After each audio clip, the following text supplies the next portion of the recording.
പലരുടെയും മാങ്ങാത്തര ഉണ്ടാക്കുന്ന വീഡിയോ കണ്ടപ്പോൾ എനിക്കൊരാഗ്രഹം തോന്നി. പക്ഷേ ന്യൂസിലാൻഡിൽ മാങ്ങ അത്ര സുലഭമല്ല. മേടിച്ച് കഴിക്കാമെന്ന് വെച്ചാൽ പോലും ഭയങ്കര കോസ്റ്റ്ലിയാണ്.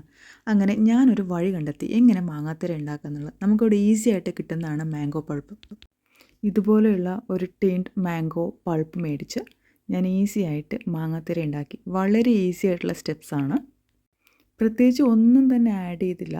നേരിട്ട് ഒരു പ്ലേറ്റിലോട്ട് അല്ലെങ്കിൽ തട്ടകമെന്ന് വേണമെങ്കിൽ പറയാം, അതിനകത്തോട്ട് ഈ പൾപ്പ് ഒഴിച്ച് നല്ലപോലെ നൈസായിട്ട് പരത്തിയെടുത്തു. ഇതുപോലെയുള്ള സ്റ്റീൽ പ്ലേറ്റ് ആണെങ്കിൽ നമുക്ക് നെയ്യൊന്നും തടവേണ്ട കാര്യമില്ല. ഡയറക്റ്റ് അതിനോട്ട് ഒഴിച്ച് പരത്തിയെടുത്താൽ മതി. 4 to 5 ഡേയ്സ് വരെ നല്ലപോലെ സൺലൈറ്റിൽ തന്നെ വെക്കണം. എങ്കിലേ നല്ലപോലെ ഡ്രൈ ആയിട്ട് കിട്ടത്തുള്ളൂ.